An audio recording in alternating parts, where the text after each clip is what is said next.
Eklavya news India, अंतर्राष्ट्रीय खबरों का मंच। दुर्दारा साहब, मैं आपका एक आर्टिकल पढ़ रही थी, मैंने एक कॉलम पढ़ा तो मैंने कहा मैंने फौरी तौर पर आपसे राब्ता किया कि जरा आपसे बात हो जाए इसके ऊपर। देखिए, दुर्दारा नजम साहब ने एक कॉलम लिखा है जो कि एक्सप्रेस ट्रिब्यून में इनका पब्लिश हुआ है, जिसमें उन्होंने इसका जो टाइटल है वो ये है, how long can Pakistan survive on a swamp, यानी पाकिस्तान किस तरीके से कब तक इस तरह सर्वाइव कर सकता है। इसमें वो लिखती हैं कि एक सवाल में लेकर चलती हूँ कि why does Pakistan need external support to meet his financial obligation. दुर्दारा, मेरा आपसे सवाल यही होगा, why does Pakistan need external support for economy, please बताइए। वो इसलिए क्योंकि हम अपना पैसा खुद नहीं जनरेट कर रहे। और देखिए, इसी तरह से है कि मेरा और आपका घर हो और हम कमाए ना। हम आपने एक छोटी सी देखे मिसाल, कई दफ़ा हम सड़कों पे जब जाते हैं, स्ट्रीट्स पे, हम बैगर्स को देखते हैं। आज ही की बात है, एक लड़का, यंग लड़का, बिल्कुल उसने अच्छे खासी जीन्स पहनी हुई, अच्छे खासे बूट पहने हुए, और मेरे पास आया, मैं शॉपिंग करने के, तो मुझे कहता है कि मुझे कुछ खाने को दे दें, कुछ ले दें, कोई आटा ले दें, कोई ये ले दें। तो वो चल रहा था, फिर रहा था, यंग था। तो अब वो, जब आप अपने खुद नहीं हाथ पांव चलाएंगे, मेहनत नहीं करेंगे, कुछ नहीं करेंगे, तो आपने कहीं से तो अपने एक्सपेंसेस पूरे करने हैं ना, तो आप लोगों से मांगेंगे, मांग धाड़ कर फिर आप करेंगे। तो अब ये तो एक मुल्क की एक बात है। तो प्रॉब्लम सिर्फ सीधी सी है, बिल्कुल मैंने उसमें जवाब भी लिखा है कि हम अपने मुल्क में हमने कोई ऐसे तरीकाकार नहीं, मतलब हमारे एक्सपेंसेस ज्यादा हैं और हम कमा कुछ नहीं रहे, और जो हम कमाते भी हैं टैक्सेस की सूरत में। देखिए, किसी भी हुकूमत का सबसे बड़ा जो जरिया होता है ना उसकी कमाई का, उसकी अर्निंग का, वो टैक्सेस होते हैं। या इसी आर्टिकल में मैंने लिखा है कि दो चीजें बहुत अहम होती हैं, रूल ऑफ लॉ और टैक्सेशन, ये डिफाइन करती है गवर्नेंस को। और दोनों का आपने हाल देख लिया होगा कि किस क्या है हमारे यहाँ। तो हम आपको पता है कि जीडीपी का मेरा ख्याल है अब 7 या 8 या 9% जो है वो टैक्सेशन है हमारा। बल्कि जबकि एक अच्छी, इवन डेवलपिंग कंट्रीज जो है, जैसे इंडिया वगैरह है, उनका 16% है। मतलब वो टैक्स जो है उनकी बड़े अच्छा, टैक्स का नेट जो है बहुत वाइड भी है, डीप भी है, और वो उसको बड़ा स्ट्रॉन्ग भी है।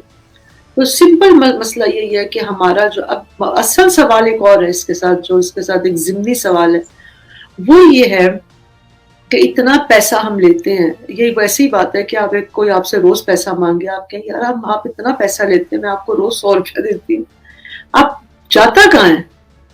अब देखें ना, अरबों रुपया, अरबों डॉलर आ गए हैं पाकिस्तान में, वो गया कहाँ है?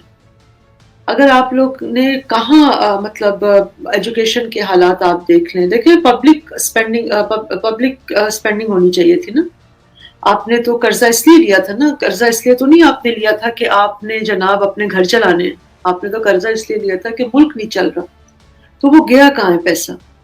एजुकेशन के आपने देखे, पब्लिक सेक्टर की एजुकेशन के हालात आपने देखे, पब्लिक सेक्टर का जो हेल्थ सिस्टम है वो इतना डैमेज हुआ है कि उसकी कहने की हद नहीं। अभी मेरी पर्सनल एक्सपीरियंस हुआ था शेख जायद हॉस्पिटल का, टेरिबल। मैं कभी आपके साथ उनकी वीडियोस शेयर करूंगी जो इमरजेंसी की मैंने बना के रखी हुई है, कि क्या हालात हैं और कितने मतलब ना ट्रेनिंग है, ना स्टाफ है, ना रिसोर्सेज है जो सही तरह से वहाँ लगे हुए हैं। एनीवेज, और फिर कादिर पटेल साहब ने कह दिया था कि जी हमारे पास तो पैसे नहीं है, क्योंकि वो फेडरल गवर्नमेंट का अदारा है, तो आप खुद ही अपनी सेल्फ फाइनेंसिंग पे चलाए। कहने का मकसद ये है कि कहाँ गया पैसा? अगर पैसा आपके पास, फिर हम क्यों नहीं, इतने साल हो गए हैं, मैं तो टीवी सुनती हूँ, आप पढ़ते हैं अखबार, लोगों से बात करते हैं, हर बंदा, आलिया जो है वो इतना समझदार है, उसको पता है पाकिस्तान के इश्यूज क्या हैं, पाकिस्तान के इश्यूज का हल क्या है, पाकिस्तान के इश्यूज को कौन हल कर सकता है। लेकिन उसके बावजूद हम वहीं के वहीं खड़े हैं, रोज हम बात करते हैं। आप टीवी उठा के अब 10 साल पुराने कोई फुटेज निकाल के देख ले टॉक शोज की, आपको लगेगा कि आप आज की बात कर रहे हैं। तो प्रॉब्लम यही है कि हम जनरेट नहीं करते पैसा, और जो जनरेट हो भी रहा है, हमारा तो एंटरप्रेन्योर जो है वो इतना मतलब मैं क्या अल्फाज इस्तेमाल करूं, पाकिस्तान का एंटरप्रेन्योर जो है वो कहता है बस मैं ही कमाता हूँ, वो पैसे से पैसे बनाता है। वो अगर एक्सपैंड भी करेगा तो उसकी फैमिली एक्सपैंड कर जाएगी। मैं यहाँ बहुत सारे रिटेलर्स हैं जो बहुत बड़े बड़े रिटेलर्स हैं, बिजनेसमैन हैं, मैं उनको जानती हूँ, नाम लूंगी तो आप फौरन पहचान जाएंगे।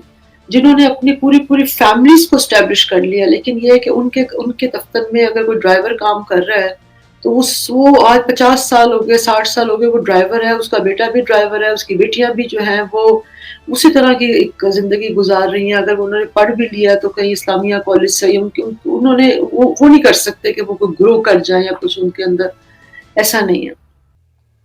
تو یہ جو چیزیں ہیں پاکستان کا سب سے بڑا، ابھی مفتاح اسماعیل صاحب جو ہے وہ تو بالکل ٹھیک بات کہہ رہے ہیں کہ جی یہ ایشوز بہت اس معاملے میں ہے. دیکھیں پاکستان میں لوگ جو ہے وہ ترقی نہیں ہو رہی انڈیویجول لیول پہ، اور لوگوں کے اندر میں نے جو ابھی یہ چیز نوٹ کی ہے نا کہ شوق بھی نہیں ہے کام کرنے کا، آگے بڑھنے کا نہیں ہے.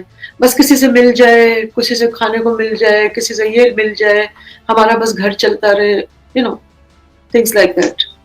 ایگزیکٹلی.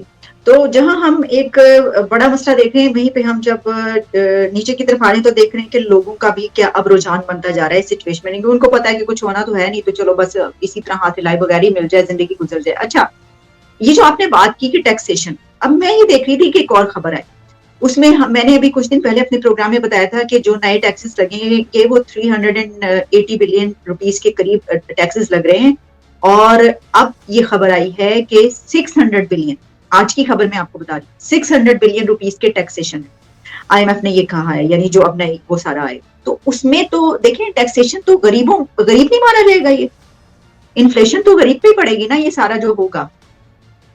دیکھیں جو ٹیکس پاکستان میں نا سب سے زیادہ جو ٹیکسیشن ہے جو جس طرح سے حاصل کی جاتی ہے وہ انڈائریکٹ ٹیکسیشن ہے. مثال کے طور پر میں ماچس خریدنے جاتی ہوں تو اس پہ بھی میں ٹیکس دیتی ہوں، میں موبائل کا کارڈ لیتی ہوں اس پہ بھی ٹیکس دیتی ہوں، میں بل پے کرنے جاتی ہوں اس پہ بھی میں ٹیکس دیتی ہوں. اس کے بعد یہ ہے کہ کوئی بھی چیز آپ چائے کی پتی خریدتے ہیں، ٹیشو پیپر خریدتے ہیں، کھانا کھانے چلے جائیں. ایک بات جو یہ بالکل ہی ایک بہت زیادہ یہ بھی دھوکا ہے کہ ٹیکس کوئی نہیں دے رہا، انڈائریکٹلی ٹیکس سب دے رہے ہیں. وہ میں بھی دے رہی ہوں، وہ زرداری صاحب بھی دے رہے ہیں، اگر ان کے گھر پہ چیزیں آتی ہوگی نا، گروسری آتی ہوگی، سارا کچھ آتا ہوگا. وہ شہباز شریف صاحب بھی دیتے ہوں گے، ان کے گھر پہ آتی ہوگی. بات کر رہی ہوں عمران خان بھی دیتے ہوں گے. وہ کوئی وہ ہمارے گھر کی جو کام کرنے والی ہے وہ بھی جب کوئی چیز خریدتی ہے وہ بھی اس کے اوپر ٹیکس دیتے ہیں. ٹھیک ہے، ٹیکس سب دے رہے ہیں، ایسا نہیں ہے. پیٹرول خریدتے ہیں، کیا آپ خریدتی ہیں، میں خریدتی ہوں، کوئی بھی خریدے گا وہ ٹیکس دے گا. اس طرح ٹیکسیشن اس طرح کی جو ہے وہ سب دیتے ہیں. پھر لیکن اصل جو ٹیکسیشن ہے نا جس کے اوپر بات کی جاتی ہے وہ ہے کہ جو بزنس مین ہے، مطلب جن کے بہت بڑے بڑے کاروبار ہیں، وہ ڈنڈی مارتے ہیں نا اصل میں. ان کا زیادہ ایشو ہے کہ وہ، اور پھر بہت سارا ایک ہماری انفارمل اکانومی ہے. بلکہ ایک وقت تھا کہ 80% ہماری جو اکانومی تھی وہ انفارمل اکانومی تھی، یعنی کہ ڈاکیومنٹیشن ہوئی نہیں ہوئی.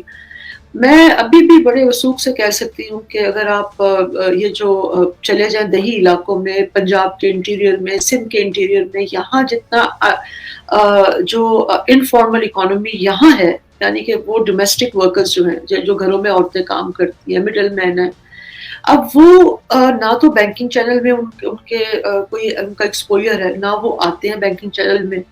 اب یہ ایک بہت بڑا سیگمنٹ ہے جس کو ہم نے اس کے اوپر بہت بات ہوئی تھی کہ اس کو ڈاکیومنٹ ہونا چاہیے، ڈاکیومنٹیشن پہ بڑی بات ہے. لیکن پھر مصیبت تو یہی ہے نا، ہر 3 سال کے بعد آپ پورا سسٹم ڈسرپٹ کر دیتے ہیں، اس کو ہلا کے رکھ دیتے ہیں. جو ریفارمز پائپ لائن میں بھی ہوتے ہیں جس کے اوپر بات ہو رہی ہوتی ہے وہ بیک پہ چلے جاتے ہیں، کیونکہ حکومتیں اپنے آپ کو بچانے میں لگ جاتی ہیں. ساری حکومتیں بیچاری یہی کر رہی ہوتی ہیں، یا وہ کورٹ کے چکر لگا رہی ہوتی ہیں، یا وہ اپنے کیسز وہ بھگتا رہی ہوتی ہیں، یا ان کو پتہ چل جا رہا ہوتا ہے کہ جی اب آپ کا بوریا بستر گول ہونے لگا ہے تو اب آپ جو ہیں وہ پھر اس جوڑ توڑ میں لگ جاتے ہیں. تو ریفارمز اس طرح سے ہوتے ہیں.